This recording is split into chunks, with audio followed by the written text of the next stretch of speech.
Hello everyone, welcome back to a very simple skincare routine.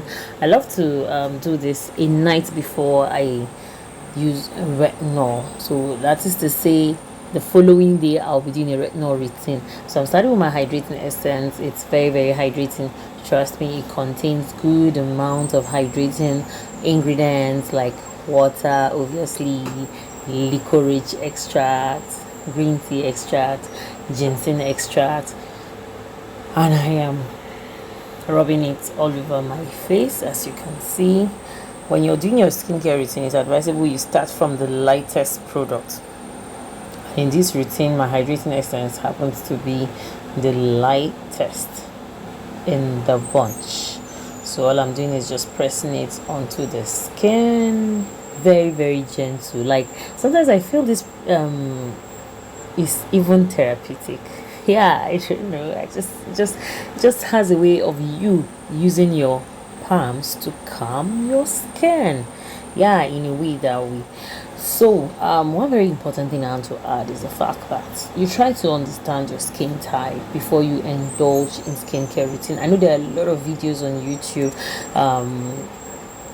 showing different or performing different types of skincare routine. You just need to take it easy and understand what your skin would respond to negatively or positively. I'll tell you a short story. But meanwhile, I'm going in with a brightening serum. Basically, this serum just is a very simple serum that just contains alpha butane. Yeah, and it's just for brightening purposes. Yes. You know, there are better alternatives to hydroquinone or those steroids if you want to brighten your skin, because retinol, if you use retinol, if you're a consistent retinol user, you realize that retinol has a tendency of darkening the skin. So obviously you on your own part need to use tyrosine inhibitors in order to balance, that kind of thing. So I'm just going in with it. It has a much more serum consistency, so it means it's thicker than the hydrating essence.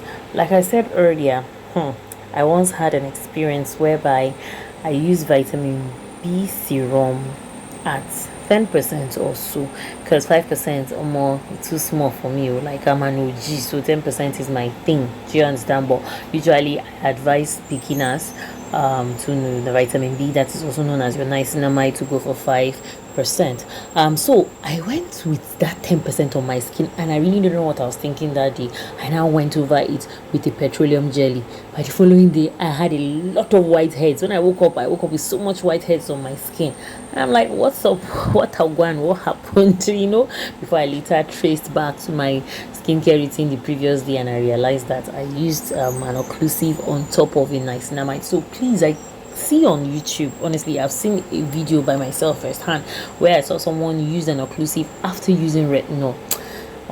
I just keep telling you, this is my body cream I'm using today on the face, because I really wanted proper moisturizing, and this body cream is really thick, to be honest with you. So I had to, like, will I say, warm it up at the back of my palms first. And it's very important. I don't know if you've noticed it in my routine. I love to put things at the back of my palms. Like, one place we tend to ignore, and it also needs TLC, like it needs total care, love and care, that kind of thing. So I'm just rubbing my cream because it's thick. Honestly, the body cream is thick, but it could also be used on the face. Yeah, and there are no heavy oils in it, so I'm just moisturizing it onto my skin. Like I tell you, when you moisturize calmly, don't be harsh on the skin. Like, be it the gentle treat you're giving to yourself. When you go to the spa, how do you see the way they pamper your skin? So when you're doing it to yourself at home, do the same procedure. Pamper your skin properly. So as I was saying, I did a certain routine with my retinol, I think, and got so kind that day. I think I used retinol at 0.5%. Imagine having to use my 1% retinol. I used 0.5%, and I used an occlusive at the end of the routine. It took me more than a week to get my skin barrier back in shape. Like, it was a mess. I just, like, virtually everything I placed on my skin was sensitive, to the point that even my mild face wash was kind of too sensitive on my skin. It was that bad for a week or so before I finally restored my skin barrier. It messed up my skin barrier. Like, what I mean is that using an occlusive after using a retinol, please don't do that. Using an occlusive after using a BHA or an AHA, please don't do that.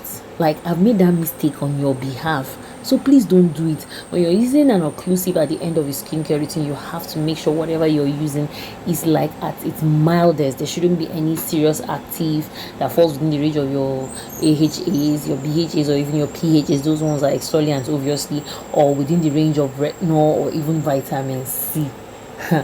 Don't make that mistake. But if you want to try making that mistake for yourself, be my guest. But I'm just telling you because first-hand experience. Don't do that, okay? As you can see, I'm still rubbing the remaining products at the back of my hands. It's very, very important.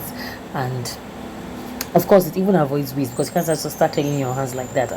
That kind of thing. So last but not the least, my petroleum jelly. This is my occlusive. It contains petroleum jelly at about 53%. And of course, my lips should have the benefit as well. You know, petroleum jelly on the lips is very, very good, honestly. Like an occlusive that seals in moisture, does not allow anything in or out. Now I am also rubbing it at the back of my hand just the way I did my body cream, just using more of a thin layer, I would say, on the skin. And if you're prone to milia around the eyes, then you have to be very careful. But honestly speaking, I don't think I have that issue.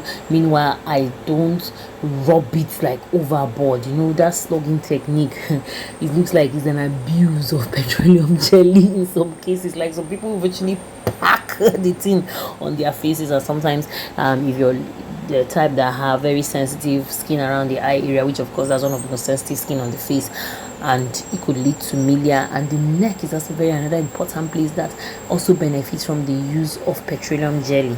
You understand? And owing to the fact that I am going in with just a light consistency, or will I say a very thin layer of Vaseline, I also went through it on around my eye area.